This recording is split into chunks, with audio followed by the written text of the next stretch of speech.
মানুষ সুষ্ঠু নিরপেক্ষ নির্বাচনের মাধ্যমে বিএনপিকে দেশ পরিচালনার দায়িত্ব দিয়েছে জানিয়ে বিএনপি স্থায়ী কমিটির সদস্য ডক্টর আব্দুল মুইন খান বলেছেন, বিএনপি বহুদলীয় গণতন্ত্রে বিশ্বাসী এবং সেভাবেই এগিয়ে যাচ্ছে।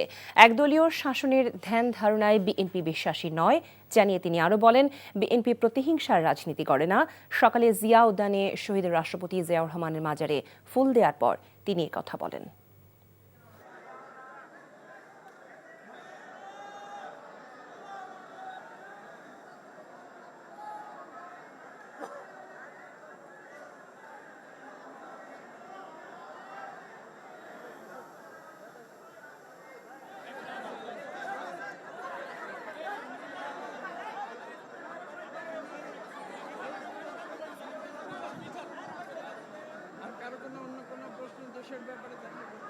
বিএনপি একটি উদারনৈতিক রাজনৈতিক দল।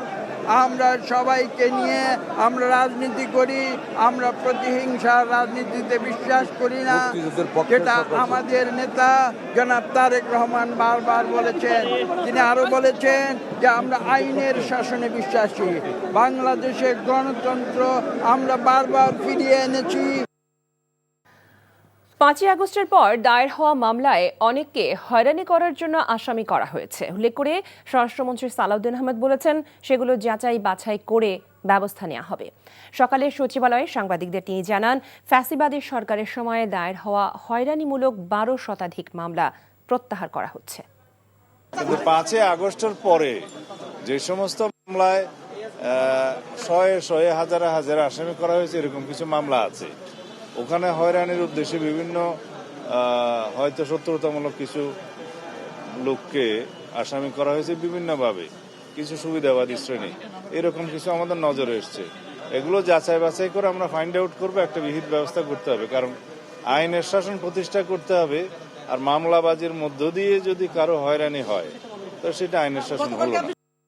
আগামী 10 মার্চ 14টি উপজেলায় প্রাথমিকভাবে ফ্যামিলি কার্ড বিতরণ করা হবে বলে জানিয়েছেন সমাজ কল্যাণ এবং মহিলা ও শিশু বিষয়ক মন্ত্রী ডক্টর AJM জাহিদ হোসেন। অনুষ্ঠানটি উদ্বোধন করবেন প্রধানমন্ত্রী তারেক রহমান।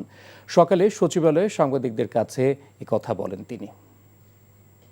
এই মুহূর্তে বাংলাদেশের 14টি উপজেলাকে আমরা চুজ করেছি, বাংলাদেশ বিভিন্ন বিভাগ হিসাব করে, এবং সেই 14টি জেলার উপজেলার মধ্যে থেকে একটা ইউনিয়নের একটা ওয়ার্ডকে আমরা ইউনিভার্সালি এখানে আপনার ফ্যামিলি কার্ড বিতরণ করা হবে, এবং সেটার উদ্বোধন করবেন মাননীয় প্রধানমন্ত্রী ইনশাআল্লাহ আগামী 10ই মার্চ। এবং এটা কন্টিনিউয়াসলি চলবে, এবং এই কার্যক্রম গ্রেজুয়ালি আপনার সারা বাংলাদেশে ছড়িয়ে দেওয়া হবে।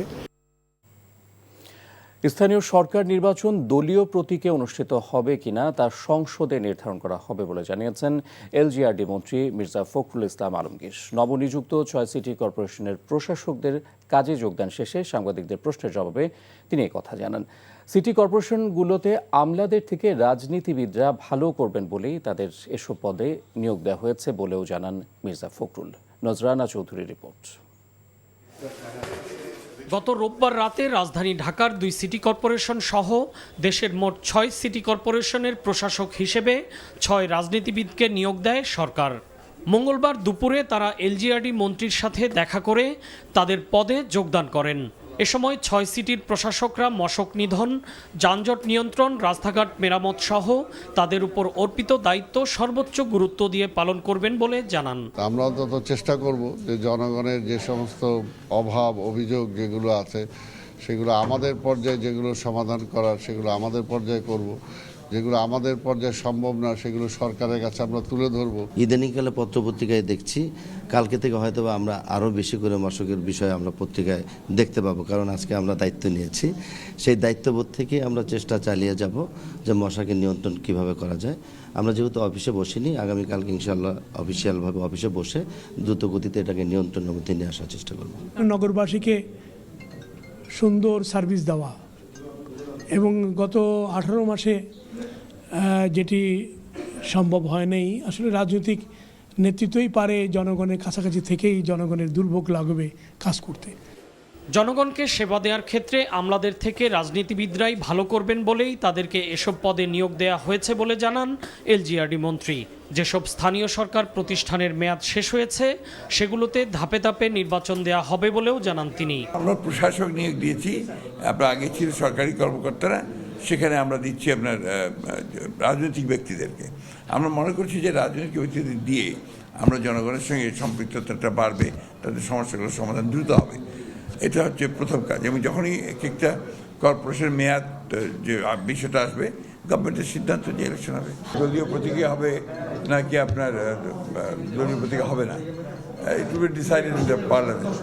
পরে নতুন প্রশাসকরা শহীদ রাষ্ট্রপতি জিয়াউর রহমান ও সাবেক প্রধানমন্ত্রী বেগম খালেদা জিয়ার মাজারে শ্রদ্ধা নিবেদন করেন। নজরানা চৌধুরী, এনটিভি নিউজ, ঢাকা।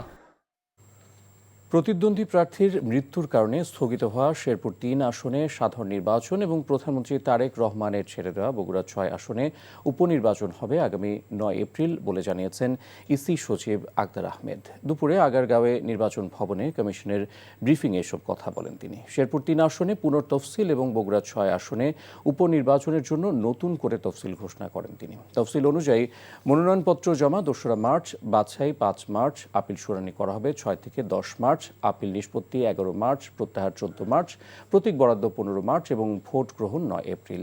এ দুটি আসনের প্রবাসী এবং দেশের ভেতরে থাকা সরকারি কর্মকর্তা ও ভোটের দায়িত্বে নিয়োজিতরা পোস্টাল ব্যালটে যেন ভোট দেবার সুযোগ পায় সেটিও বিবেচনা করা হচ্ছে। শেরপুর ৩ আসনে গণভোটও অনুষ্ঠিত হবে না বলে জানিয়েছেন তিনি।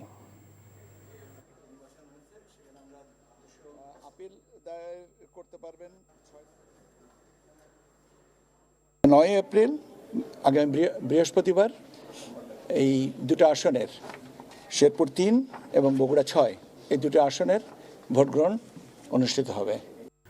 বান্দরবানের নাইক্ষ্যংছড়ি উপজেলার আমতলী সীমান্ত দিয়ে বাংলাদেশে অনুপ্রবেশের সময় আরাকান আর্মির ৩ সদস্যকে আটক করেছে বিজিবি। আইনশৃঙ্খলা বাহিনী জানায়, নাইক্ষ্যংছড়ি উপজেলার ঘুমধুম ইউনিয়নের আমতলী সীমান্ত এলাকা দিয়ে মিয়ানমারের আরাকান আর্মির ৩ জন সদস্য বাংলাদেশে অনুপ্রবেশ করার সময় সীমান্তে টহলরত বিজিবি সদস্যরা তাদের আটক করে। পরে জিজ্ঞাসাবাদে তারা নিজেদের মিয়ানমারের সশস্ত্র সংগঠন আরাকান আর্মির সদস্য বলে পরিচয় দেয়। আটককৃতদের কাছ থেকে মিয়ানমারের মুদ্রা উদ্ধার করা হয়। আগামী মাসে শুরু হচ্ছে ফ্যামিলি কার্ড বিতরণের প্রাথমিক পর্ব। দেশের ১৪টি উপজেলায় ১০ মার্চ থেকে কর্মসূচির উদ্বোধন করবেন প্রধানমন্ত্রী তারেক রহমান। প্রতিটি ফ্যামিলি কার্ডের বিপরীতে মাসিক ২৫০০ টাকা করে দেয়া হবে। এছাড়া চট্টগ্রামে নিউমোরিং কন্টেইনার টার্মিনাল ইস্যুতে জাতীয় স্বার্থকে প্রাধান্য দিয়ে কার্যক্রম এগিয়ে নেবার নির্দেশনা দিয়েছেন প্রধানমন্ত্রী। প্রধানমন্ত্রীর সভাপতিত্বে সচিবালয়ে পৃথক বৈঠকে এসব সিদ্ধান্ত হয়। হাসান মাহমুদের রিপোর্ট। সচিবালয়ের মন্ত্রিপরিষদ বিভাগের সম্মেলন কক্ষে প্রধানমন্ত্রী তারেক রহমানের সভাপতিত্বে ফ্যামিলি কার্ড চালুর বিষয়ে আন্তঃমন্ত্রণালয় সভা অনুষ্ঠিত হয়। সভায় সিদ্ধান্ত হয় ঈদের পূর্বেই বিএনপির প্রতিশ্রুত ফ্যামিলি কার্ড বিতরণ কার্যক্রম স্বল্প পরিসরে শুরু হবে ১৪টি উপজেলায়। প্রথমে একটি একটি করে ওয়ার্ড বা ইউনিয়ন ভিত্তিতে ধীরে ধীরে এটিকে ছড়িয়ে দেওয়া হবে। রাজনৈতিক কর্মীরা নয়, বিতরণের দায়িত্বে থাকবেন প্রথম শ্রেণীর কর্মকর্তার নেতৃত্বে সরকারি কর্মকর্তাদের কমিটি। হতদরিদ্র, দরিদ্র, নিম্নবিত্ত এ ৩ শ্রেণীর নারীদের ফ্যামিলি কার্ড দেয়া হবে। ফ্যামিলি কার্ড সেটার উদ্বোধন করবেন মাননীয় প্রধানমন্ত্রী ইনশাআল্লাহ আগামী ১০ মার্চ। ২৫০০ টাকা করে ওনাদেরকে আর্থিকভাবে সহযোগিতা পাবেন ফ্যামিলি কার্ডের মাধ্যমে। কোনো ধরনের ধর্মীয় ডিসক্রিমিনেশন কিছুই হবে না, কোনো দলীয় এবং কোনো ধরনের ইনভলভমেন্ট নাই। এখানে প্রোগ্রামটা রাজনৈতিক, কর্মসূচি বাস্তবায়ন করবে সরকার। অর্থ মন্ত্রণালয় থেকে থোক বরাদ্দ থেকে এটাকে অর্থ সংকুলনের বিষয়টা চিন্তা করা হয়েছে। পরবর্তীতে আগামী বছর থেকে এটা রেগুলার বাজেট থেকে এটা করা হবে। এর আগে প্রধানমন্ত্রী তারেক রহমানের সভাপতিত্বে দিনের শুরুতে দেশের প্রধান সমুদ্রবন্দর চট্টগ্রামের নিউমোরিং কন্টেইনার টার্মিনালের ব্যবস্থাপনা ও উন্নয়ন সংক্রান্ত একটি বিশেষ বৈঠক অনুষ্ঠিত হয়, যাতে দেশের স্বার্থকে প্রাধান্য দেওয়ার নির্দেশনা দেন তারেক রহমান। জাতীয় স্বার্থের পক্ষে যেদিকে যে সিদ্ধান্তটা নেওয়া দরকার সেই রকম করে সিদ্ধান্ত নেওয়ার জন্য উনি আমাদেরকে ডিরেক্টিভ দিয়েছেন। যদি জাতীয় স্বার্থ রক্ষা করে কোনো ধরনের চুক্তি করা সম্ভব হয়, শুধুমাত্র সেক্ষেত্রেই আমরা চুক্তিটা করব। এদিন প্রধানমন্ত্রীর সাথে সাক্ষাৎ করেন ৬ সিটি কর্পোরেশনের নবনিযুক্ত প্রশাসকরাও। এ সময় গ্রিন ও ক্লিন সিটি বাস্তবায়ন করতে প্রশাসকদের নির্দেশ দেন প্রধানমন্ত্রী তারেক রহমান। Hasan Mahmud, NTV news, Dhaka. পুলিশের নতুন মহাপরিদর্শক হিসেবে নিয়োগ পেলেন মোহাম্মদ আলী হোসেন ফকির। আর্মড পুলিশ ব্যাটালিয়নের অতিরিক্ত পুলিশ মহাপরিদর্শক পদ থেকে পদোন্নতি দিয়ে তাকে আইজিপি করা হয়। স্বরাষ্ট্র মন্ত্রণালয় থেকে জারি করা প্রজ্ঞাপনেই তথ্য জানানো হয়। আলী হোসেন ফকির 15তম বিসিএস ক্যাডারের সদস্য। তার বাড়ি বাগেরহাটে। তিনি পুলিশের বিভিন্ন ইউনিটের গুরুত্বপূর্ণ পদে দায়িত্ব পালন করেছেন। কসোভো ও আইভরি কোস্ট জাতিসংঘ শান্তিরক্ষা মিশনেও তিনি দায়িত্ব পালন করেন। তিনি বর্তমানে আইজিপি বাহারুল আলমের স্থলাভিষিক্ত হচ্ছেন। অন্তর্বর্তী সরকারের সময় করা জাপানের সাথে প্রতিরক্ষা চুক্তি নতুন সরকার যাচাই বাছাই করবে বলে জানিয়েছেন প্রধানমন্ত্রীর পররাষ্ট্র বিষয়ক উপদেষ্টা হুমায়ুন কবির। রাজধানীর পররাষ্ট্র মন্ত্রণালয়ে ঢাকায় নিযুক্ত জাপানের রাষ্ট্রদূত সাইদা সেনিচির সাথে সৌজন্য সাক্ষাতের পর একথা জানিয়েছেন তিনি। অন্যদিকে জাপানের রাষ্ট্রদূত জানিয়েছেন, বাংলাদেশ থেকে জনশক্তি আমদানিতে আগ্রহী তার দেশের সরকার। দুপুরে পররাষ্ট্রমন্ত্রী খলিলুর রহমানের সাথে সৌজন্য সাক্ষাৎ করতে আসেন জাপানের রাষ্ট্রদূত। এরপর পররাষ্ট্র মন্ত্রণালয়ে মন্ত্রীর সাক্ষাতের জন্য আসেন সার্কের মহাসচিব মোহাম্মদ গোলাম সারওয়ার। ব্রিফিংয়ে তিনি জানিয়েছেন, নতুন সরকার সার্ককে শক্তিশালী করতে বিশেষভাবে গুরুত্ব দিচ্ছে।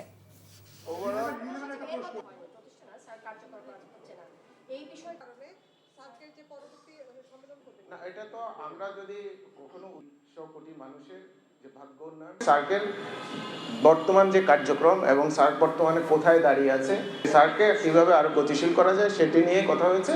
ওনাদের সরকারের যে একটা অন্যতম প্রায়োরিটি আপনারা জানেন, সেটির সার্কের বর্তমান পরিস্থিতি জানলে সেটির ভিত্তিতে ওনারা একটা উদ্যোগ নিতে পারেন। ওনারা সেটির ভিত্তিতে বাংলাদেশ কি পরিকল্পনা গ্রহণ করবেন বা কি উদ্যোগ নেবেন সেটি বাংলাদেশ সরকারের ইচ্ছার বিষয়।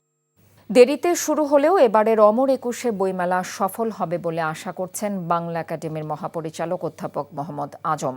বইমেলা আয়োজনের প্রস্তুতি নিয়ে সংবাদ সম্মেলনে এই আশা ব্যক্ত করেন তিনি। বলেন, মেলা আয়োজনে কোনো কমতি রাখা হয়নি। প্রকাশকদের একাংশ ঈদের পরে মেলা আয়োজনের দাবি জানালেও শেষমেশ সবাই অংশ নিচ্ছে এবারের মেলায়।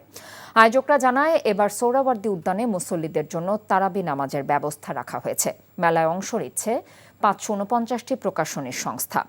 বাংলা একাডেমি অ্যাপস ব্যবহার করে পাঠকরা খুব সহজেই স্টল খুঁজে পাবেন। ছুটির দিন বাদে বইমেলা প্রতিদিন শুরু হবে দুপুর 2টায়, শেষ হবে রাত 9টায়। আর ছুটির দিনে মেলা শুরু হবে সকাল 11টায়। 26শে ফেব্রুয়ারি প্রধানমন্ত্রী তারেক রহমান উদ্বোধন করবেন এই প্রাণের মেলা। এই বিষয়ে প্রকাশকগণ আমাদের আশ্বস্ত করেছেন, তারা কাজ করছেন এবং দিনরাত কাজ করছেন। তবে কিছু স্টল থাকতে পারে যেগুলো হয়তো ভিতরের কিছু কাজ, তারা কাজ শুরু করতে পারবেন, বই বিক্রি শুরু করতে পারবেন, কিন্তু ভিতরের কিছু কাজ হয়তো শেষ পর্যন্ত বাকি থাকবে। মেলায় আগত পাঠক, ক্রেতা এবং দর্শকদের অনুরোধ করব যে আপনারা অ্যাপসটি ব্যবহার করুন। এটি চমৎকার, এটি আপনাকে একদম দেখিয়ে আপনাকে ওই স্টলে নিয়ে যাবে। প্রধানমন্ত্রী তারেক রহমানের হস্তক্ষেপে রাজধানীতে অপহরণের 1 ঘণ্টার মধ্যে উদ্ধার হলো এক স্কুল ছাত্র। বিকেলে খিলগাঁওয়ের নির্মাণাধীন একটি ভবন থেকে ওই স্কুল ছাত্রকে উদ্ধার করে পুলিশ। অপহরণের শিকার হওয়া স্কুল ছাত্রের বাবা সচিবালয়ের কর্মচারী খন্দকার শামীম। প্রধানমন্ত্রীর অতিরিক্ত প্রেস সচিব আতিকুর রহমান রুমন জানিয়েছেন, ছেলের অপহরণের খবর শুনে কাঁদতে কাঁদতে প্রধানমন্ত্রীর দফতরে তিনি ঢুকে পড়েন এবং প্রধানমন্ত্রীকে পেয়ে ঘটনার বিস্তারিত জানান। এ সময় প্রধানমন্ত্রী স্কুল ছাত্রকে উদ্ধারে পুলিশকে দ্রুত ব্যবস্থা নিতে নির্দেশনা দেন। নির্দেশনা পেয়ে পুলিশ কৌশলে মোবাইল ব্যাংকিংয়ের মাধ্যমে টাকা পাঠানোর প্রলোভন দেখায়। পরে মোবাইল নম্বরের অবস্থান শনাক্ত করে অভিযান চালিয়ে ওই স্কুল ছাত্রকে উদ্ধার করা হয়। অর্থনৈতিক অবস্থার পরিবর্তন ঘটাতে 7 বছর আগে সৌদি আরব পাড়ি জমিয়েছিলেন মৌলভীবাজারের রিজিয়া বেগম। কিন্তু প্রবাস জীবন শেষে যখন দেশে ফেরেন, তখন তিনি নিঃস্ব ও স্মৃতিশক্তিহীন। অত্যাচার, নির্যাতন সয়ে দেশে ফেরার পর নিজের পরিচয় শনাক্তে চলে যায় 12টি দিন। আঙ্গুলের ছাপ মিলিয়ে অবশেষে খুঁজে পাওয়া গেছে তার পরিবারকে। রিজিয়ার ফেরার আনন্দে যখন স্বস্তি, ঠিক তখনই সৌদি ফেরত বরিশালের আরেক তরুণীর 4 বার পাচার হওয়া আর বিদেশের কারাগারে অন্তঃসত্ত্বা অবস্থায় কাটানো সেই গল্প আরও ভয়াবহ। বিস্তারিত দেখুন নাহিদ প্রিন্সের রিপোর্টে।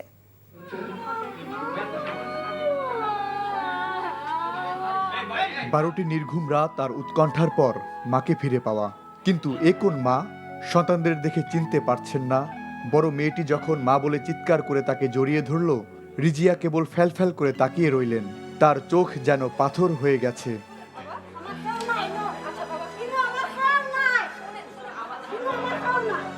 সৌদি আরবের সেই বিভীষিকা রিজিয়ার স্মৃতি কেড়ে নিয়েছে।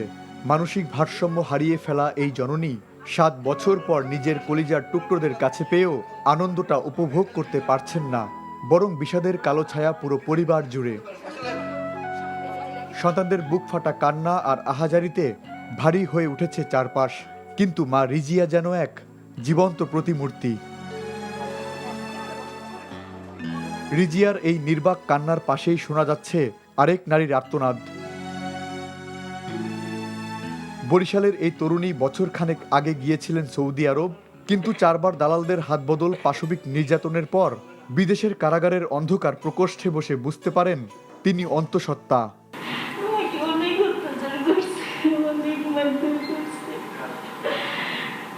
তার থেকে বেশি কষ্ট দিয়েছে আমার খাবার।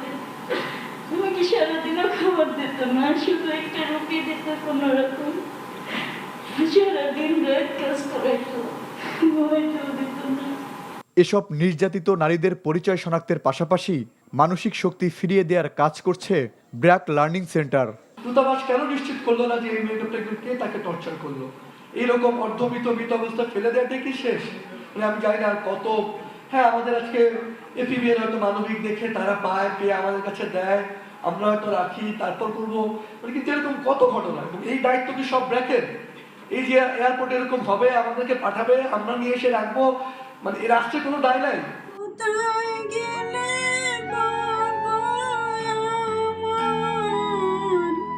রিজিয়া ফিরছেন ঘরে, কিন্তু বিদেশে যাওয়ার আগে যেটুকু আর্থিক সচ্ছলতা ছিল এবার তিনি আরও নিঃস্ব। প্রবাসে নারীদের এমন অমানবিক পরিণতির দায়ভার শেষ পর্যন্ত কার? এই ঘটনাগুলোতে যে সকল আইনি সহায়তা দরকার, আমাদের আইনি ফ্রেমের মধ্যে থেকেই আমরা এই সকল ভিকটিম পরিবারদেরকে সর্বোচ্চ সহযোগিতা করতে চাই।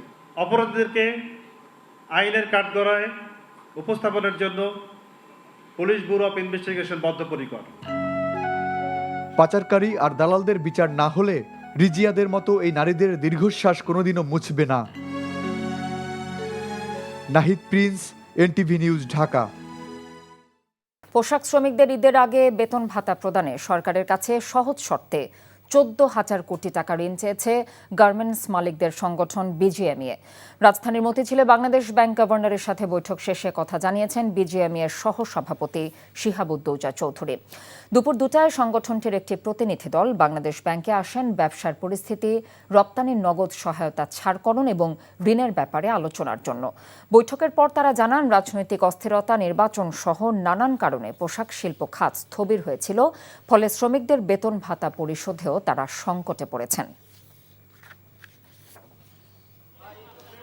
যে ইনসেন্টিভের যে টাকা, নগদ সহায়তার যে টাকা, সেটা অনেকগুলো টাকা পেন্ডিং আছে, প্রায় আমাদের হিসাবে 5,700 কোটি টাকা।